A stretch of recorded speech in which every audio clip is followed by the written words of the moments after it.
Hey everyone, and this is going to be a little bit of a slightly more emotional video for me. This is my thoughts on the passing of the classical guitarist Julian Bream. And I don't know if you guys saw in the news, but it was everywhere. CNN, NPR, Fox, I mean, everybody reported that at nearly 100 years old, one of the greatest classical guitarists to have ever lived, Julian Bream, had passed away. He passed in his sleep with no illnesses we know of. He was very much in his mind in his country home down in England. And I was a bit saddened to hear that, although I knew it was going to happen at any time. He's a very elderly man, and I don't care how good in health you are. The reality is we're all going to die at some time. That's 5 out of 5 people die, so there's no way around that. I just want to talk a little bit about him. I've been listening to him for, I suppose, years now. I just have to say, just looking at his legacy, the scope of what Julian Bream has been able to do is unmatched. I don't really believe in such a thing as the greatest of all time because everybody, in my opinion, is better at some things than the other. So you can't really say this is the greatest of all time. But in Julian Bream's case, I can say with certainty, nobody's ever managed to touch what he was able to do. He wasn't just a classical guitarist, you understand. He was also famous as a lute player. I mean, who plays the lute these days? And even in the 50s and 60s when he got really big, he even was talking about how nobody played the lute. But he managed to find a luthier who constructed him a custom-built handmade lute, and he recorded many, many albums for that. And his lute playing is just fantastic. I never would have considered myself a fan of that, but he played a lot of the works of John Dowland, who's very famous. He played the Renaissance music and old music of medieval. He recorded many albums just of Shakespeare's music, which I wasn't even aware was a thing, but he played that. Which leads me to another thing that Julian did so well. You know, man, you're really great if you can come out with 20 albums at the end of your lifetime. You can look back at that and say, what an accomplishment. Julian Bream recorded well over 50 albums and hardly no bleed over.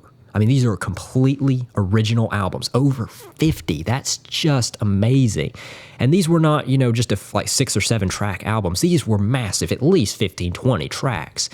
Just the thought of being able to do that in one lifetime, that is, I have to give my respect to that. That is amazing. But more importantly than even that, what I really liked about Julian Bream is I really liked his personality. I'd watched him do master classes with students. I'd actually learned quite a bit from watching him play and teach other students. He always seemed to be a very kind individual. He's a very quiet man. He wasn't given much to being very chatty, but he's always very kind to his students, always treated people around him very kindly. And, he never said, "You're doing this wrong. Let me show you how to do it." And he would just very gently say, I like what you're doing there, but let me just show you something here. You could do it this way, and show them different ways to play the same thing. I remember it's actually amusing. Just before he passed, I had just finished watching his documentary, My Life in Music, which has been released on YouTube for free. And it was filmed in 2003 and featured Julian sitting in his country home, just sitting back and telling people stories of his life on the road and playing classical guitar, how his father originally taught him to play, which is really, really neat to be taught by your dad, and his dad instilled that love of music in him, and how all the great people he met. And what was really amusing is how funny he could be. Julian Bream liked to laugh. He enjoyed smiling very much. And he would just constantly smile all throughout the interview. And you could see it was very, very real and genuine. It wasn't fake. There's nothing fake about this man. That's one thing I really liked. Just as an example of the humor side of him, he recounted about how once he wanted to play an original lute suite, and he wondered, well, who could I get to compose this for me? And he thought, what about Mr. Stravinsky, which I believe back in the late 40s, early 50s, I believe the time was. And he said, I called him at his hotel, he said, at least 200 times trying to get the man's attention. He said, finally, I got through. And he said, Stravinsky picked up and said, who is this? And he said, well, sir, my name is Julian Bream. And he said, instantly just went click. He said, I just assumed I would never hear from him again. He said, and then a year later, he met him at a BBC music, I suppose, hall or something. They were doing a live music performance, and Julian was backstage, and the BBC actually had archival footage of this, showing this in black and white, of a young Julian Bream going up to the old composer and saying, hello, sir, my name is Julian Bream. I'm a lute player. He says, yes, very nice to meet you. He said, I know you like lute players, or would you like me to play you something? He said, well, yes, be quick about it. I have to go on stage. Poor Julian, he didn't tune his lute. and he's sitting there.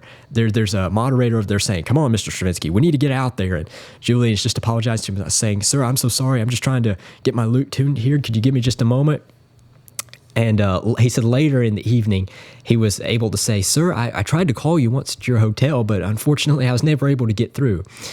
And the old man just looked at Julian and he said, "Mr. Bream, let me explain something to you. There are people who have time, and there are people who have money." He said, "And I have neither." He said, and he just walked off with that.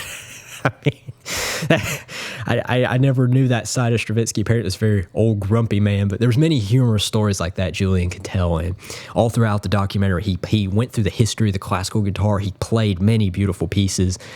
And it was really special to see, I have to admit, just from a real, genuine man who just loves, who's very simple, very devoid of pretension. There's no celebrity. He's just a man who loves to play classical music and loves his country home. So I thoroughly enjoyed it.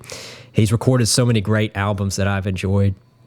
My favorite being the one he recorded with John Williams, another favorite guitarist of mine, and they came back for several albums, including a live one, where they played duets together, and it's just incredible to listen to.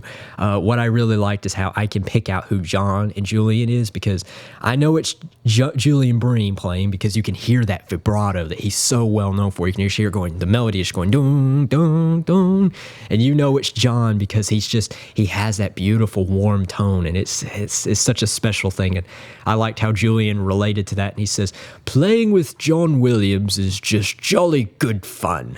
I like his old British way of speaking. So he was such a great classical guitarist. So many of my favorite albums were recorded by him, and it is sad to hear that he's passed. But again, it has to happen to us all. I confess, I was actually kind of hoping I would get the chance to meet him someday, but well, what can I say? I mean, that kind of was, I guess, aiming a little too high, but I'm very grateful for the legacy he's left behind, all these wonderful albums, of course, the documentary and the transcriptions, some of which I play, that he left behind. He left behind a real legacy, and I just kind of wanted to put a video out there to just so we can remember this great man and just to thank him for all this wonderful work he did for us. And I guess just look ahead. I guess it's up to people like me and you and other wonderful fans of the classical guitar to continue that great legacy. So thank you for watching, and I'd like to know, have you ever heard Julian Bream? Is he a favorite classical guitarist of yours? What was your opinion on his recordings? Just let me know in the comments, and don't forget to like and subscribe to this channel. Thank you.